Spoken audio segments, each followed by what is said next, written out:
இன்றைய வடக்கு செய்திகளில் நம்ம பார்க்க போகிற அந்த 4 செய்திகளை பார்ப்பதற்கு முன்பு வடக்கு செய்திகள் அப்படிங்கிற ப்ரோக்ராமுடைய நோக்கம் என்ன என்ன அதாவது போன நிகழ்ச்சியிலே சொல்லியாச்சு, இருந்தாலும் ஒவ்வொரு முறையும் இருந்தாலும் அதை சொல்லாத ஒரு முக்கியமான பாயிண்ட் இருக்குது.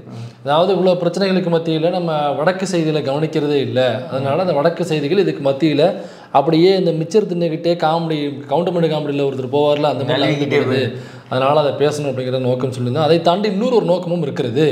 அந்த நோக்கம் என்னென்னா, தமிழ்நாட்டுக்குள்ளே நாம் சின்னதாக ஒரு தும்முனாலே அல்லது சத்தமாக ஒரு நசுக்கி ஒரு பாமை போட்டாலே ஏதோ அணுகுண்டு விழுந்துருச்சு தமிழ்நாட்டுக்குள்ள, ஒழுங்கு பிரச்சனை, தீவிரவாதிகள் புழக்கம் அதிகமாக இருக்குது, பயங்கரவாதிகள் நடமாட்டம் அதிகமாக இருக்குது அப்படின்ற அளவில் நேஷனல் லெவலில் பெரிய டிபேட்டை மாற்றுறாங்க. அதுக்கு ஒரு பேர் வச்சு இது ஒரு ஜிகாத் அப்படின்னு பேரை மாற்றுறாங்க. ஆனால் பாருங்கள், இங்கே தும்னாலே அவ்வளோ பெரிய செய்தியாக நேஷனல் லெவலில் மாற்றுறாங்க. ஆனால் வடக்க மிகப்பெரிய அணுகுண்டே விழுந்துட்டு கிடக்கு. அது இக்குனோட செய்தியாக கூட ஆக மாட்டேங்குது. அதனால் அவ்வளோ பெரிய அணுகுண்டு விழுகிற பெரிய பெரிய விஷயத்தையெல்லாம் நம்ம செய்திகளில் கொண்டாந்து காமிக்கணும் அல்லது நாமளாவது காமிக்கணும் அப்படிங்கிறது தான் இந்த வடக்கு செய்திகளுடைய இன்னொரு முக்கியமான நோக்கம். அதனால் இன்றைக்கு பார்க்க போகிற அந்த 4 வடக்கு செய்திகள் என்ன அப்படின்னா, ஒன்று நம்ம கங்கனா ரணாவத் சம்மந்தப்பட்ட ஒரு செய்தி.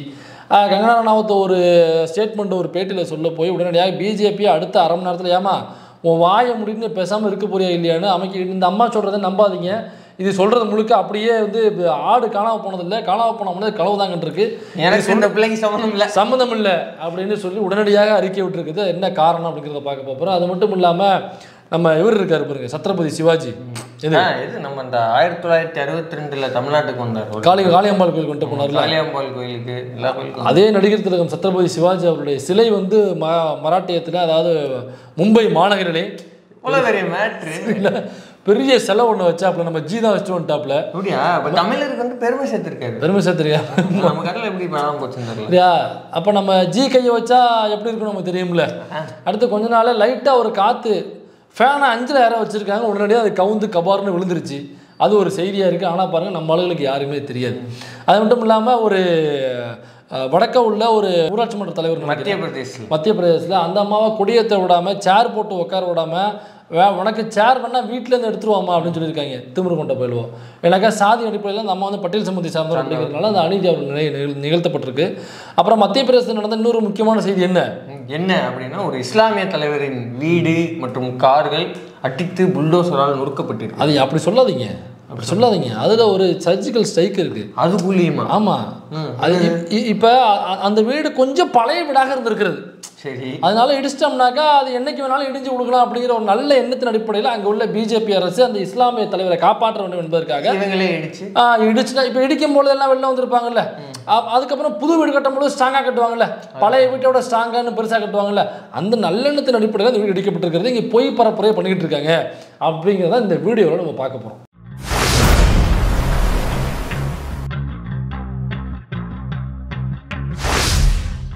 மண்டி தொகுதியின் எம்பி கங்கனா ரணாவத், முன்னாள் நடிகை, பல அரிய கருத்துக்கள் அந்த மக்களுக்கு சொன்னவங்க. அந்த விவசாய போராட்டத்தின் போது அங்கே போராடுறவங்க எல்லாமே 100க்கும் 200க்கும் உட்காந்து போராடுற கூலி தொழிலாளிகள், கூலிக்காக மாரடிக்கிறவங்க. இங்கே பாருங்க, இதில் இருக்கிற அதே வயசான பட்டி இந்த போராட்டத்தில் இருக்கிறாங்க. இவங்கெல்லாம் அமௌண்ட் வாங்கிட்டு போயிட்டு குரூப்ல டூப்பாக இருக்கக்கூடியவர்கள், இவரெல்லாம் போராளிகள் அல்ல அப்படின்னு பேசி ஒரு அற போராட்டத்தை எதிர்கொண்டவர் நமது கங்கனா ரணாவத் அவர்கள் நிறைய ட்வீட் போட்டிருக்காங்க. இந்த மாதிரி அற்புதமான ட்வீட்டுகளை மக்களுக்காக போடக்கூடிய, அதுக்காக இந்த எம்பி போஸ்டிங்க. வேற எதுக்குன்னு நினைக்கிறீங்க? இந்த மாதிரியான ட்வீட்டுகளுக்கு கிடைத்த ஒரு பரிசு தான் இந்த எம்பி சீட்டு. அதை விட்டு அவங்க ஜெயிக்கவும் செஞ்சுட்டாங்க. ஏக்கா புஷ்பக்கா பார்த்தீங்களா, அதெல்லாம் எம்பி சீட்டு வாங்கி ஜெயிச்சு போயிருச்சு. நீ தான் எம்பிட்டோ ட்வீட்டு போடுற, என்னக்கா போக்கா. விடுங்க, அவங்க NCWட மெம்பர் பதவி ரிசைன் பண்ணதே அடுத்த மாநில தலைவருக்கு தான் பேசிக்கிறாங்க. பார்ப்போம், அவங்க வேற ஒரு சர்ஜிக்கல் ஸ்ட்ரைக்கில் இருக்கிறாங்க. இப்போ அவங்க சரி, இப்போ இவங்க அடி போடுறாங்கனாக்கா, இப்போ எங்கள் அக்கா இத்தனை வருஷமாக உழைச்ச எங்கள் அக்கா வானதி சீனிவாசன்லாம் என்ன உங்களுக்கு தக்காளி தொக்க அடுத்து எம்எல்ஏ ரிசைன் பண்ணிட்டு கவர்னர் ஆயிடுவாங்க. அக்காவா? அவ்வளோதான். பாட்டுன்னு எழுதி போயிட்டே இருக்க வேண்டியதான். இப்போ அடுத்து இந்த கங்கனா ரணாவத் அவர்கள் மீண்டும் விவசாய போராட்டத்தை பற்றி மேலும் ஒரு கருத்தை சொல்லியிருக்கிறார். என்ன அப்படின்னா, நாட்டில் எவ்வளவோ அமளித்துமொழி போய்கிட்டு இருக்கு, எவ்வளவோ அநீதிகள் நடந்துக்கிட்டு இருக்குது. இதை பற்றி கேள்வி கேட்டோம்னா ஒரு இன்டர்வியூவில் உட்காந்துக்கிட்டு, இதெல்லாம் போய் கேட்குறீங்க, இப்போ ஒரு விவசாய சட்டத்தை ரத்து பண்ணாங்களே, அதுக்கு ஒரு போராட்டம் நடந்துச்சு, அது எவ்வளோ கொடுமையான போராட்டம் தெரியுமா? அந்த போராட்டத்தில் அங்கங்கே பெண்கள் வந்து தூக்கிலிடப்பட்டிருக்கிறார்கள், தொங்கிக் கொண்டிருக்கிறார்கள், ரேப் நடந்துச்சு. இதெல்லாம் உங்களுக்கு தெரியுமா? ரேப் நடந்திருக்கிறது இல்லை? ஆமாம், விவசாய சட்டத்தை எதிர்த்து நடந்த படத்தில் ரேப் நடந்திருக்குதான். இந்த மாதிரி விஷயத்த சொல்ல போய் அங்கே இருக்கிறவங்கெல்லாம் அப்போ என்ன அர்த்தம்னா, விவசாய போராட்டத்தை நடத்தியவர்கள் ரேபிஸ்ட்டுன்னு சொல்கிறாங்க, பெண்களுக்கு எதிரானவர்களும் அவங்க சொல்கிறாங்க. இப்போ இந்த கருத்தை ஒட்டி பலரும் அப்பயே பிடிச்சி சங்கிலியே மிதிக்க ஆரம்பிச்சிட்டாங்க. உடனே அதாவது இத்தனை ஆண்டு கால வரலாற்றில் பாஜக எந்தாவது ஒரு இந்த மாதிரி சர்ச்சைக்குரிய கருத்தை 1000 பேர் சொல்லுவாங்க.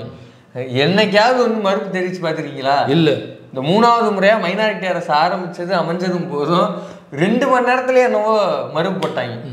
எங்களுக்கும் அந்த கங்கனா ரனாவத் அந்த அம்மாவுக்கு எங்களுக்கு சம்மந்தம் பேட்டைக்காரனுக்கு அவங்களுக்கு எந்த சம்மந்தம் இல்லை அப்படின்ற மாதிரி எங்களுக்கும் அந்த அம்மா சொன்ன கருத்துக்கு சம்மந்தம் இல்லை. பாஜக சார்பாக கருத்து சொல்வதற்கு நாங்கள் அத்தாரிட்டியாக அந்த அம்மாவை அனுப்பவே இல்லை, அதனால் அது அந்த அம்மாவோட கருத்து, அந்த அம்மா எங்கள் கட்சிக்காரன் கிடையாது அப்படின்ட்டாங்க. அது அந்த அம்மாவோட கருத்து, எங்களுக்கு அதுக்கு சம்மந்தம் கிடையாது, இனிமே அவங்க இந்த மாதிரி கருத்து சொல்லக்கூடாதுன்னு பாஜகலேருந்து நாங்கள் அறிவுறுத்துறோம் அப்படின்ற லெவலில் முடிச்சுட்டாங்க. அதாவது ஏமா வாயை முடிட்டு பேசாமல் முள்ள உட்காருமான்ட்டு அவங்க சொல்லியிருக்காங்க இல்லையா? அதுதான் வந்து சொல்லாமல் இன்டைரக்டாக சொல்லியிருக்காங்க.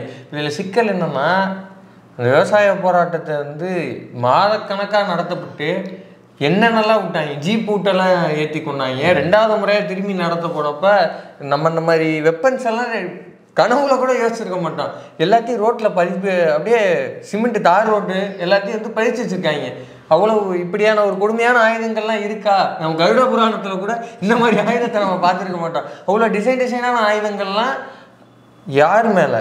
சொந்த நாட்டு மக்கள் மேலே டெஸ்ட் பண்ணி பார்த்தது இந்த மோடி அரசு.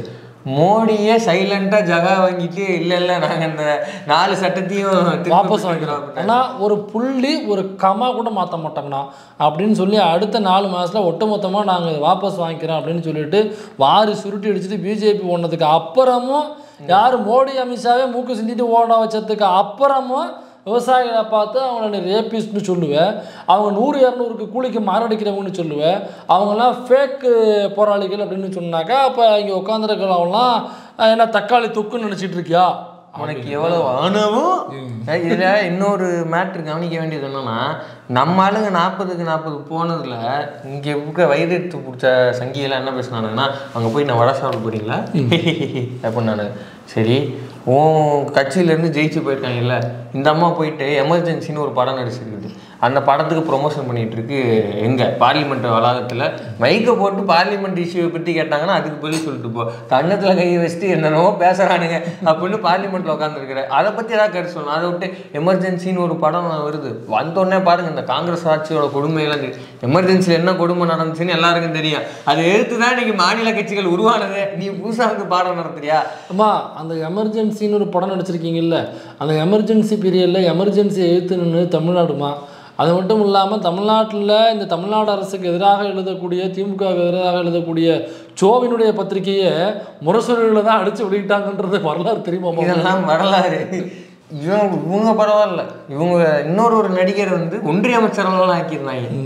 ஒன்றிய இணையமைச்சர் சுரேஷ் கோபி. ஆமாம், அவரு ஒரு பொண்ணான கருத்தை ஒரு பதிவு பண்ணாப்புல. என்னென்னு, கேரளாவில் ஒரு ஃபிலிம் ஃபெஸ்டிவல் நடத்தக்கூடிய ஒரு ஈவெண்ட், அந்த ஈவெண்ட்டுக்கு போயிட்டு எனக்கு நடிக்கிறதுக்கு தாங்க ரொம்ப ஆசை, என்ன போய் ஒன்றிய அமைச்சரால் இருக்க சொல்லிட்டாங்க. கேட்கவில்லை, என்னை கூப்பிட்டு ஆக்கிட்டாங்க. நான் வேணான்னு, எனக்கு வேணவே வேணான்னு உடனே கூப்பிட்டு இது உனக்கு இல்லை திருசூர் மக்களுக்கு அப்படின்னாங்க. அதனால் நான் பெற்றுக்கிட்டேன் மக்களுக்காக அப்படின்னு. சரி, இப்போ திருசூர் மக்களுக்கு ஒரு இணையமைச்சரானதுக்கப்புறம் ஒரு பெட்ரோலியம் துறையில் இணையமைச்சராக இருக்கிறாரு. ஏன்னா திருசூர் மக்களுக்கு மட்டும் 2 ரூபா கம்மியாக வருது, அதெல்லாம் முடியாது, அதெல்லாம் ஒன்றுமே இல்லை. அப்புறம் என்ன, இதில் அவர் சொல்கிறாரு, நான் வந்து படம் நடிக்கிறது தான் எனக்கு ஆசை, நான் ஒன்றிய அமைச்சர் ஆனதுக்கப்புறமும் கதை கேட்டேன், ஒரு 22 கதையை சூஸ் பண்ணி வச்சிருக்கிறேன். அதான் அமித்ஷா கூப்பிட்டு கேட்டிருக்காப்லன்னு நினைக்கிறேன். என்ன எனக்கு ஏதோ படம் நடிக்க போகணும்னு சொன்னீங்களா? ஆமாம், எனக்கு கூட கொஞ்சம் லீவ் வேணும் அப்படின்னு லெட்டர் கொடுத்தேன். லெட்டரை வாங்கி பார்த்து எத்தனை படத்துக்கு அப்படின்னாரு. 22, ஒரு 22 படத்துக்கு மட்டும். 22 மூவி பின்னே முடிச்சுட்டு அதுக்கப்புறம் வரேன் சாரே அதுக்கப்புறம் வரேன் சாரே அப்படின்னு சொன்னோடனே அமித்ஷா அப்படி லைட்டாக நகர்றாரு. பின்னாடி மோடி உட்காந்துருக்காப்புல. சாரே எந்தா சாரே, இவ்வளவு பெரிய நடிகனுக்கு முன்னாடி நான் பின்னே சின்ன நடிகன் சாரே, இவ்வளவு பெரிய நடிகன் நான் இல்லை சாரே அப்படின்ட்டு அவர் மேலே எங்கேயும் பார்த்துட்டு 22 படமா அப்படின்னு அந்த லீவ் லெட்டர் தூக்கி ஓரமாக போட்டாரா. இதே அவரே பதிவு பண்ணுறாரு, தூக்கி லீவ் லெட்டர் ஓரமாக போட்டார். ஆனாலும் எனக்கு நம்பிக்கை இருக்குது, அவர் எனக்கு வந்து பெர்மிஷன் கொடுத்துருவாரு, கொடுத்து தான் ஆகணும். அப்படின்ட்டு இப்போ இதில் நமக்கு என்ன கேள்வினா 40 பேர் போய் வடை சாப்பிட போறீங்களா கேட்டேன். நீ செலக்ட் பண்ண எம்பி பூரா படம் நடிக்க போறேங்கிறான், இல்லைன்னா தான் நடித்த படத்துக்கு ப்ரொமோஷன் தேடிக்கிட்டு இருக்கா. இதுக்கு வடை செய்கிறது எவ்வளவோ பரவாயில்லையே. எங்காலும் பூரா கேள்வியாக கேட்டு உங்களை கொண்டுகிட்டு இருக்காங்க.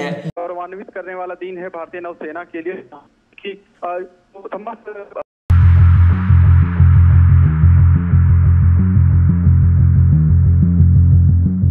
ஆஹா, நடிகர் திலகம் மராட்டிய வீர மராட்டிய சிவாஜியினுடைய சிலை விழுகிற காட்சி 1962 காளியம்மன் கோயிலுக்கு வந்தாரு. அந்த சிவாஜி தான் ஒன்றும். மகாராஷ்டிராவை பொறுத்த வரைக்கும் சிவாஜி அப்படிங்கிற ஒரு பெரிய ஐக்கான். அது மகாராஷ்டிராவுக்கு மட்டும் இல்லை, மகாராஷ்டிராவில் ஆர்எஸ்எஸ்னுடைய ஐக்கான் தான் வீர சிவாஜி. சிவாஜியை ஏன் ஆர்எஸ்எஸ்காரங்க தூக்கி பிடிக்கிறாங்கன்னா, ஒரு மாநிலத்துக்கும் ஒரு ஐக்கானை தூக்கி பிடிப்பேன். இங்கே விவேகானந்தர்னு கொண்டு வந்து வச்சாங்கன்னா, ஆனால் வேலைக்கு ஆகலை. பக்கத்தில் திருவள்ளுவர். ஆனால் அங்கே வீர சிவாஜிக்கு முன்னாடி அவங்க வைக்கிறதுக்கு எதுவும் சிலைகள் இல்லை அவங்களுக்கு. ஏன்னாக்கா வீர சிவாஜியே அந்த ஆரியத்தை எதிர்த்து நின்றவர் தான் அவருடைய மூதாதையர்கள்லாம் அப்படிங்கிற ஒரு வரலாறு இருக்கு. வீர சிவாஜியை ஆர்எஸ்எஸ் கையில் எடுத்து சிவாஜி வந்து ஆர்எஸ்எஸ்காரங்கிற அளவு கொண்டு போய் சேர்த்துட்டாங்க. இதை வந்து எக்ஸ்போஸ் பண்ணுறதுக்காக தான் ஒருத்தர் வந்து அங்கே வீர சிவாஜினா யார் அப்படிங்கிற வரலாறை எழுதி அதை மக்கள்கிட்ட கொண்டு போய் சேர்த்துக்கிட்டு இருந்தார். மராட்டியில் சிவாஜி கோன் ஹோத்தா அப்படின்னு இருக்கு, இங்கிலீஷில் ஹூவா சிவாஜி அப்படின்னு இருக்கு, தமிழில் மாவீரன் சிவாஜி அப்படிங்கிற பேரில் இருக்குது. இது எல்லாமே வந்து கோவிந்த்மன் சார் எழுதுனது தான். கோவிந்த்மன் சாரை தான் அந்த புத்தகத்தை எழுதுனது. சிவாஜி உண்மையான சிவாஜி யாருன்னு பாருங்கள். தமிழில் எவ்வளோ அழகாக மாவீரன் சிவாஜின்னு இருக்கு பாருங்க. வேறு மராட்டியில் என்ன இருக்கு, ஒரு கோன் ஓத்தாகத்தான்றதுனால நம்ம பேச முடியுமா பப்ளிக்கில்? இப்படிலாம் ஒரு கட்சி தலைவர் பேசக்கூடாதுன்னு தான் எல்லாரும் நம்ம பேசிக்கிட்டு இருக்கோம். நம்மளே பேசக்கூடாது இல்லை. அது வேறு வேறையா? சரி, கோன் ஹோத்தா, சிவாஜி கோன் ஹோத்தா. ஸோ மராட்டி தெரிஞ்சவங்க அதை வாங்கி படிங்க. இங்கிலீஷ் தெரிஞ்சவங்க ஹூவா சிவாஜின்னு புத்தகம் இருக்குது. தமிழ் தெரிஞ்சவங்க மாவீரன் சிவாஜி அப்படிங்கிற புத்தகம் இருக்குது. கோவிந்த்மன் சார் எழுதுறது. உண்மையான சிவாஜி யார்? இவங்க சொல்கிற சிவாஜிங்கிறது ஆரிய அடிமையாக இருக்கிறது காமிக்கிற மாதிரி இவங்க எழுதியிருக்காங்க. அப்படி இல்லை. உண்மையான சிவாஜி அவனுடைய வாரிசுகள், அதற்கு மூதாதையர்கள் எல்லாருமே வந்து ஆரியத்தை எதிர்த்து எவ்வாறு போரிட்டார்கள், ஆரியத்தினால் இப்படி வீழ்த்தப்பட்டார்கள் திரும்ப அப்படிங்கிறது தான் உண்மையான சிவாஜியோட வரலாறு. சிவாஜியை தூக்கி பிடிக்கக்கூடிய நாம், சிவாஜியினுடைய பிள்ளைகளாகிய நாம், சிவாஜியுடைய சந்ததிகளாகிய நாம் என்ன பண்ணணும்? இந்த ஆரியத்தை வீழ்த்த வேண்டும். சிவாஜியை வீழ்த்திய ஆரியத்தை நாம் வீழ்த்தி சிவாஜியுடைய பிள்ளைகள் என்று நிறுவ வேண்டும் என்று மகாராஷ்டிரா முழுக்க மக்களுடைய பிரச்சாரம் செய்ததான் கோவிந்த்மன் சார். மிகப்பெரிய கம்யூனிஸ்ட் போராளி. ஆனால் அவர் வந்து சுட்டுக்கொள்ளப்பட்டார். அதுக்கப்புறம் இந்த வேலையை செய்தியா என்று அங்கே உள்ள ஒரு சனாதன் சன் அப்படிங்கிற ஒரு அமைப்பு கோவிந்த்மன் சாரவே போட்டு தள்ளுது. இதுதான் மேட்ரு. இப்போ நீங்கள் கண்டினியூ பண்ணுங்க. இப்போ அப்படி பெருமை கொண்ட சிவாஜி, ஆரியத்தை எதிர்த்த சிவாஜி, அதாவது கிட்டத்தட்ட அந்த காலத்திலேயே 10,000 பார்ப்பனர்களா, 10,000 பார்ப்பனர்கள் வந்து உனக்கு சத்திரிய சர்டிஃபிகேட் வேணும் அப்படின்னா எங்களுக்கு இதெல்லாம் கொடு அப்படின்னா அப்பயே வந்து தங்கம், வெள்ளி உள்ளிட்ட பல்வேறு விஷயங்களை வந்து அந்த மாவீரன் சிவாஜிங்கிறவன் வென்று அவனுடைய கஜானாவே ஃபுல் பண்ணி வச்சிருக்கான், பெரிய மாவீர. ஆனால் சூத்திரன் அப்படிங்கிறதுனால நீ அரியணை ஏற முடியாது, அதுக்கு நீ சத்திரியனை மாறணும். சத்திரியனை மாறுறதுக்கு பாப்பானுக்கு வந்து இவ்வளோ கொடுக்கணும். எவ்வளோ கொடுக்கணும் அப்படின்னாக்கா அவன் போய் ஊர் ஃபுல்லாக காசியில் போயிட்டு பாப்பானை கூப்பிட்டு வர்றானுங்க. வந்த பாப்பானுங்க முழுக்க தனியாக வராமல் அவனுடைய பிள்ளைக்குட்டி, சொந்தம், அத்தை, தோப்பனார், கிப்பனார் எல்லாரும் கூப்பிட்டு வந்துட்டாங்க. வந்தவங்க பூரா நல்லா வலிச்சு தின்னுட்டு தயிர், நெய், மோர்னு வலிச்சு தின்னுட்டு அப்புறம் இவ்வளோ பொற்காசுகள் கொடுக்கணும் அப்படின்னு சொல்லிட்டு அந்த ஒட்டுமொத்த கஜானாவையும் காலி பண்ணிட்டு போயிட்டாங்க. பூரா காலி பண்ணிட்டு போயிட்டாங்க. இதுதான் உண்மையான சிவாஜியின் வரலாறு. இப்படித்தான் அவர் ஏமாற்றப்பட்டார் ஆரியத்தால். ஸோ இந்த விஷயத்தெல்லாம் உண்மையாக சொன்னவர் கோவிந்த்மன் சாரே. அதான் அந்த புத்தகத்தில் இருக்கிறது. இப்போ மேட்ருக்கு என்ன அப்படின்னா, இதில் அண்ணா வந்து சிவாஜி கண்ட இந்து ராஜ்யம் அப்படிங்கிற பேரில் ஒரு நாடகம், அதை பேரறிஞர் அண்ணா அவர்கள் எழுதியிருக்காரு. இதே வரலாறு தான் அவரையும் எழுதியிருப்பார். வேணும்னா வாங்கி படிங்க. தமிழில் சிவாஜி கண்ட இந்து ராஜ்யம் அப்படிங்கிற அந்த புத்தகனுடைய பெயர். இப்போ அவருக்கு ஒரு சிலை வைக்கிறாங்க. ராஜ்கோட் ஃபோர்ட் அப்படிங்கிற ஃபோர்ட்டை ஒட்டி ஒரு சிலை, அவர் நின்றுட்டு வாழை அப்படி தூக்கி நிற்கிற மாதிரி அந்த வீடியோவில் கூட வந்திருக்கும். அதை நம்ம ஜி தான் போய் திறந்து வச்சோம். எவ்வளோ ராசியான ஆள் தெரியுமா நம்ம ஜி? திறந்து வச்ச எல்லா இடமும் அவ்வளோ அமோகமாக இருக்கும். பிச்சுக்கிட்டு போகுது. எப்போ திறந்து அதே மாதிரி இதுவும் பிச்சுக்கிட்டு போச்சு. காற்று அடிச்சோன்னே பிச்சுட்டு போயிடுச்சு. அதான் ஜி கையை வச்சாலும் பிச்சுட்டு போகும். சும்மா சொல்ல யாரும். அது ரொம்ப முன்னாடி பழைய சிலையெல்லாம் கிடையாது. போன டிசம்பர் 4ஆம் தேதி திறந்துச்சு. போன வருஷம் டிசம்பர். ரொம்ப நாள் தாக்கு பிடிச்சிருக்குங்க. இத்தனை வருஷம் தாக்கு பிடிச்சி ரொம்ப நாள் தாக்கு பிடிச்சிருக்கு. சூப்பர் ஜிக்கு ஒரு வாழ்த்துகள். சரி, இதை எதுக்கு ஜி கணக்கில் எழுதணும், இது எதுக்கு பிஜேபி கணக்கில் எழுதணும் அப்படின்னா அதில் ஒரு விஷயம் இருக்கு. என்னன்னா இப்போ அங்கே ஆள்றது பாஜகவினுடைய ஒரு பார்ட்னர்ஷிப்ல இருக்கிற ஒரு அரசாங்கம். ஏக்நாத் ஷிண்டே எப்படி வந்தார் அப்படிங்கிறது நம்ம சொல்லி தெரிய வேண்டியதில்லை. இவங்க தான் உடச்சு துரோகத்துக்கு பெயர் போனவர் ஏக்நாத் ஷிண்டே.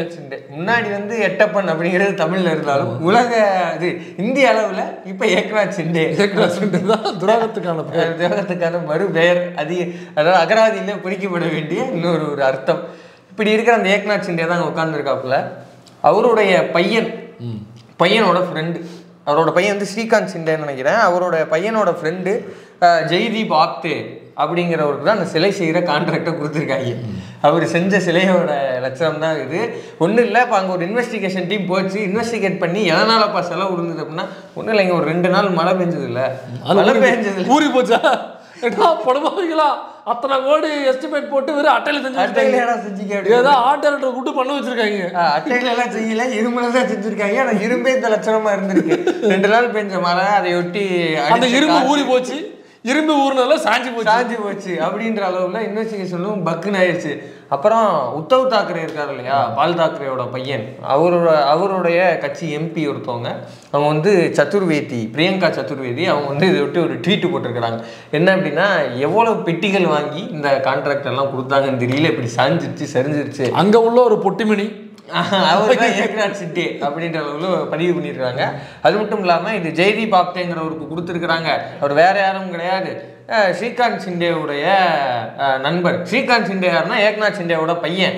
அப்போ இவங்க ஃப்ரெண்ட்ஷிப்பை மெயின்டைன் பண்ணுறன்ட்டு சிவாஜியோட சிலையை எப்படி பண்ணிட்டாங்க பாரு. ஏன்னா சிவசேனா வந்து பெருமளவில் சிவாஜியை தூக்கி பிடிச்ச ஒரு அரசியல் அமைப்பு, குப்புற கவுத்து விட்டுருச்சு, அவங்களே குப்புற கவுத்து விட்டாங்க. அப்போ இது வந்து தீவிர விசாரிக்க வேண்டிய ஒரு விஷயம். இதில் எவ்வளோ காசு அடிச்சாங்கிறதெல்லாம் கேளுங்க. அது மட்டும் இல்லாமல் நம்ம ஜியோடைய கைராசியும் இதன் மூலம் இந்தியாவுக்கு வெட்ட வெளிச்சமாக இருக்கிறது. அதனால எங்கேயாவது சிலைகள் திறக்கணும் அப்படின்னாக்கா நம்ம ஜியை கண்டிப்பாக கூட்டு போங்க.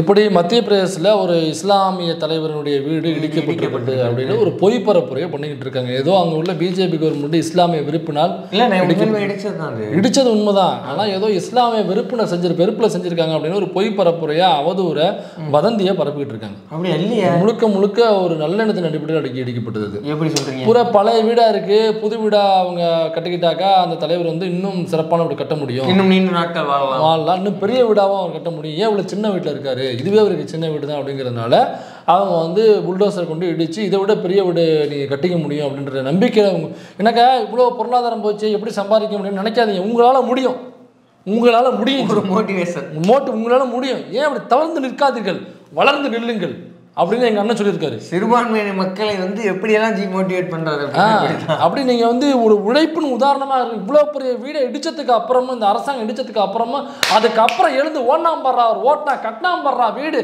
அப்படின்னு இந்த வரலாறு சொல்லணும், அதை எழுதணும், நாளைக்கு மேலே போட்டு எல்லாரும் பேசினது அப்படிங்கிறதுக்காக ஒரு ஜர்ஜிக்கல் ஸ்ட்ரைக்கில் அதை பண்ணியிருக்காரு. நீங்கள் எல்லாரும் தவறான இதை பண்ணிக்கிட்டு இருக்கு. இந்த கண்ணோட்டம் என்னுடைய சிறு மூளைக்கு எட்டவே இல்லை. இப்படி நம்மளுடைய வீடுகளும் பழைய வீடுகளாக ஃபியூச்சரில் ஆகலாம்.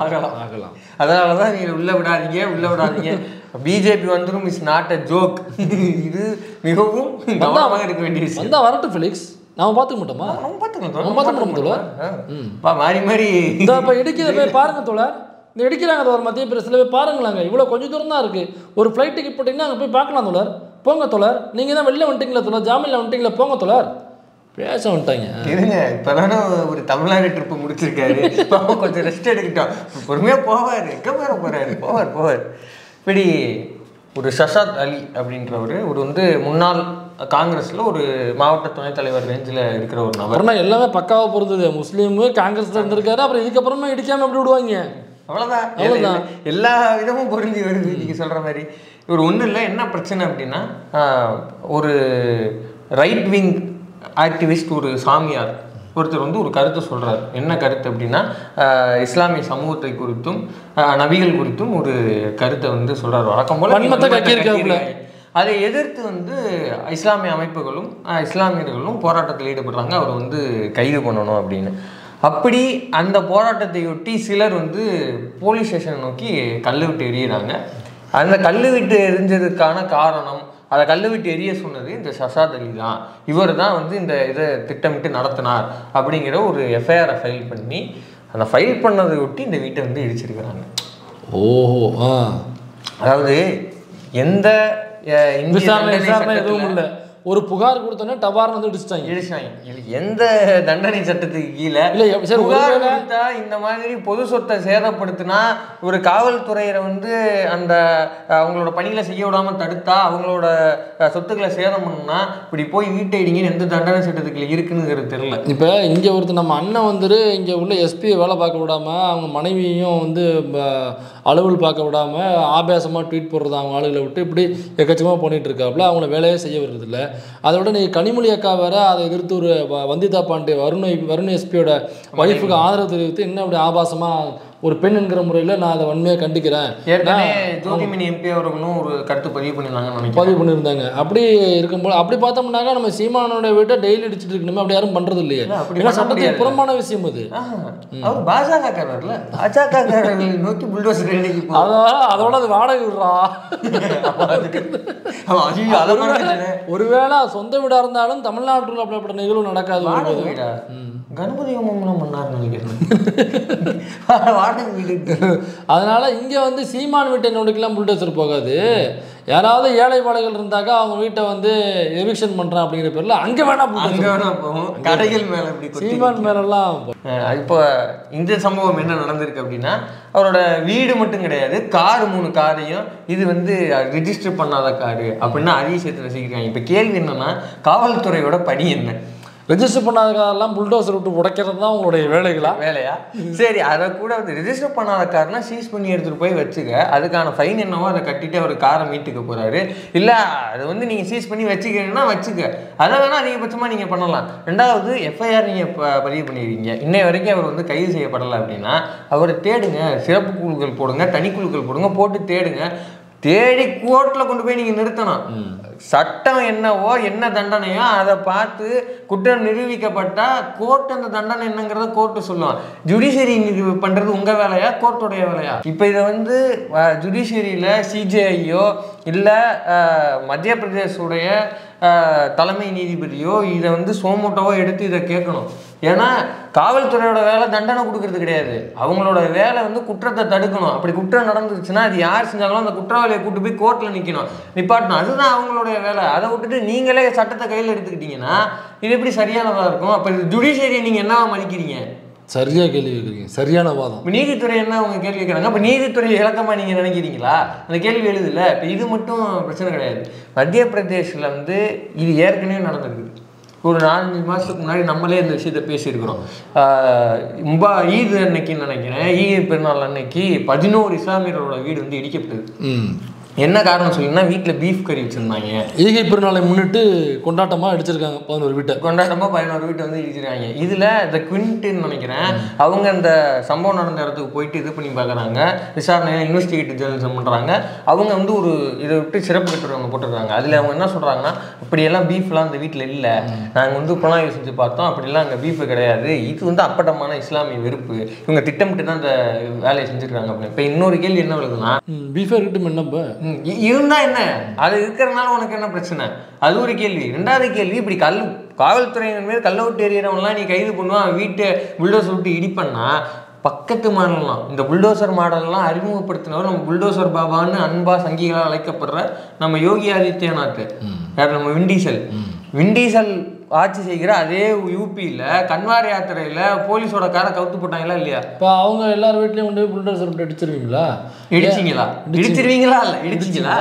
ஏன் இப்போ அந்த வெஸ்ட் பெங்காலில் அந்த பெண் மருத்துவர் ஒருத்தவங்க பயிற்சி மாணவர் அவங்க பாலியல் உள்ளுறவு செய்யப்பட்டு படுகொலை செய்யப்பட்டாங்களே, அதை எதிர்த்து ஆர்ப்பாட்டம் போராட்டம்னு பிஜேபி வந்து பண்ணுறாங்க. ஆர்ப்பாட்டம் போராட்டம் பண்ணுறதுல எந்த மாற்று கருத்தில் நீதி கேட்டு தாராளமாக போடலாம். நீதி கிடைக்கல அப்படிங்கிற பட்சத்தில் தாராளமாக நீதி கேட்டு ஆர்ப்பாட்டம் போராட்டம் பேரணிலாம் நடத்தலாம்.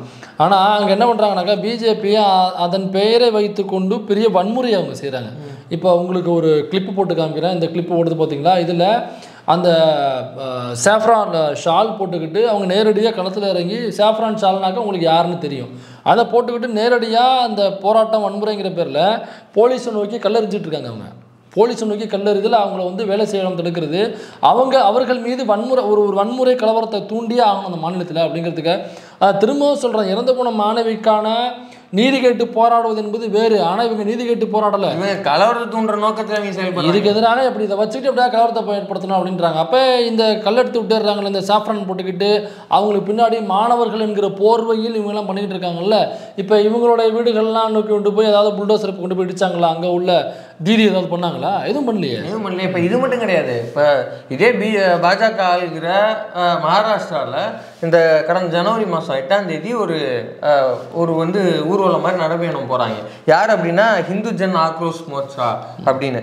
அவங்க வந்து ஒரு ஆக்ரோஷ் யாத்ரா அப்படின்னு ஒரு யாத்ராவை நடத்துகிறாங்க. அது வந்து ஒரு நடைபயணம். அந்த நடைபயணத்தில் இதே மாதிரி காவலுக்கு இருக்கிற போலீஸ் மீது கல்லூட்டு எரிஞ்சு இதே மாதிரி பிரச்சனை பண்ணுறாங்க. இப்போ அவங்க வீட்டெல்லாம் நீங்கள் வந்து புல்டோஸ் விட்டு இடிச்சிட்டிங்களா, அதெல்லாம் ஏன் செய்யலை? அப்போது இதே மாதிரி யூபியில் ஒரு பெண் வந்து அந்த இதே மாதிரி அங்கே இஸ்லாமியர்களை எதிர்த்து இதே மாதிரி நபிகள் நாயகத்தை எதிர்த்து ஒரு கருத்து சொல்கிறாங்க. அதை விட்டு வந்து போராட்டம் நடக்குது, அவங்க கைது பண்ணணும்னு. காலையில் அவங்க வந்து ஒரு சோஷியல் ஆக்டிவிஸ்ட். காலையில் அவங்க போராடுறாங்க, சாயங்காலமாக நம்ம அவங்க வீடை இடிச்சிட்டாங்கன்னு நினைக்கிறேன். அதை அவங்க அதே பதிவு பண்ணுறாங்க வழியோட. நான் வந்து என் வீடை இடிக்கிறத நான் ஃபேஸ்புக்கில் லைவில் பார்த்துட்டு இருக்கேன். ஸோ இதெல்லாம் எந்த சட்டத்துக்கு உட்பட்டு நீங்கள் செயல்படுத்துறீங்க? ஜுடிஷியரியை நீங்கள் என்னவா மதிக்கிறீங்க? அப்போ தொடர்ந்து பாஜக ஆளுகிற மாநிலங்களில் தொடர்ந்து இஸ்லாமியர்களோட வீடு, சிறுபான்மை மக்களோட வீடு மட்டும் குறி வச்சு இடிக்கப்படுறதோட நோக்கம் என்ன? நீங்கள் தொடர்ந்து சிறுபான்மையினர் மக்களை வந்து அச்சுறுத்தல் வைக்க பார்க்குறாங்க. இது பாருங்கள், நீங்கள் இப்போ கேட்டீங்க தீதி ஆளுகிற மாநிலத்தில் இது நடந்ததா? நடக்கலை. தமிழ்நாட்டில் இது நடக்குதா? நடக்கலை. வேற எங்கேயுமே நடக்கல. யூபி மத்திய பிரதேசத்தில் மட்டும் இது நடக்குது. குறிப்பாக இஸ்லாமியர்களுக்கு மட்டும் நடக்குதுன்னா அப்போ என்ன சொல்ல வரீங்க? இது மத்திய பிரதேசில் இந்த ஃபோட்டோ இருக்குது. பூரா இந்த மத்திய பிரதேசம், உத்தரப்பிரதேசம், நம்ம ஒன்றும் செலக்டிவாலாம் எடுக்கல. வர்றது அங்கேருந்து தான் வருது, அதிகமாக வர்றது எல்லாத்தையும் கனெக்ட் பண்ணி பார்த்தா எல்லாமே பாஜக ஆளுற மாதிரிலாமா இருக்குது. நம்ம என்ன பண்ண முடியும்? அப்போ என்ன ரேஞ்சில் இவங்க ஆட்சியெல்லாம் இருக்குது? சங்கிகள் பெருமைப்பட்டு கொண்ட மாடு. ஆனால் பாருங்கள், இதெல்லாம் எவ்வளோ பெரிய நியூஸு. ஆனால் எங்கேயுமே ஒரு துண்டு செய்தியாக கூட நீங்கள் இதெல்லாம் பார்க்க முடியாது. அதனால தான் அந்த வடக்கு செய்தியோட நோக்கமே இதுதான். நீங்கள் புரிஞ்சுக்கணும். பல பேருக்கு ஷேர் பண்ணணும், சப்ஸ்கிரைப் பண்ணுங்க, மறந்துடாதீங்க. இப்போ இந்த சம்பவம் என்ன அப்படின்னா, மாமன்னன் படத்தில் நடப்பது போல இந்த பெண், இவங்க பேர் வந்து ஸ்ரத்தா சிங், 28 வயதான ஒரு இளம் அரசியல்வாதி. இவங்க வந்து ஊராட்சி மன்ற தலைவராக இருக்கிறாங்க. ஜெயிச்சு பட்டேல் சமூகத்தை சார்ந்தவங்க. இப்போ இவங்க வந்து கடந்த ஆகஸ்ட் 15ஆம் தேதி சுதந்திர தினத்தை ஒட்டி கொடியேற்றுவதற்காக அந்த ஊராட்சி மன்ற அலுவலகத்துக்கு போகிறாங்க. பார்த்தா கொடி ஆல்ரெடி ஏற்றிட்டாங்க. எனக்கா அவங்களுக்கு எதுக்கு தொந்தரவு கொடுத்துக்கிட்டு? ஊராட்சி மன்ற தலைவர் நிறைய பணிகள் இருக்கும், நிறைய பணிகள் இருக்கும், போகணும், அந்த கை தவுக்கணும், ஏத்தனை கஷ்டம் எதுக்கு அவங்க கொடுத்துக்கிட்டு? அதனால் அவங்களுக்கு கொஞ்சம் ஃப்ரீயாக விடுவோமே அப்படிங்கிறதுக்காக யாரோ அவங்களுக்கு இருக்காங்கிறத ஒருத்தவங்க துணைத் தலைவர் ஏற்றிருக்காரு. இதையும் நீங்கள் தப்பாக புரிஞ்சுக்கிறீங்க. இதுதான் நம்மள்ட்ட பெரிய பிரச்சனையாப்பா. சரி, அது வந்து வேலை பாவம், அவங்களுக்கு பணிச்சுமைகள் அதிகமாக இருக்குங்கிறதுனால ஏற்றிட்டாங்க. அவங்க அடுத்த ஆகஸ்ட் 17ஆம் தேதி 2 நாள் கழிச்சு வந்து ஒரு ஊராட்சி மன்ற கூட்டம் நடக்குது. அந்த கூட்டத்துக்கு இவங்களும் போகிறாங்க.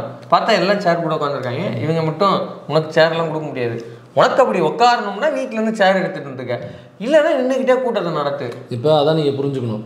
இப்போ உடற்பயிற்சி நம்ம எதுக்கு செய்கிறோம்? டெய்லி காலைல ஜிம்முக்கு போய் ஒரு 1000 ரூபாயோ 500 ரூபாயோ கொடுத்து எதுக்கு வந்து, அதான் நம்ம அண்ணன் சொல்கிறது மாதிரி 2 கிலோ மாட்டுக்கறி, நம்ம ஒரு 2 கிலோ மாட்டுக்கறி வாங்க, ஒரு 300 ரூபா ஜிம்மு கொடுத்துரு, நல்லா ஜிம் அடி அப்படி பார்க்கலாம், ஜிம் அடி, மாட்டுக்கறி அடி, நல்லா அப்படி ரெக்கை விரிச்சுக்க.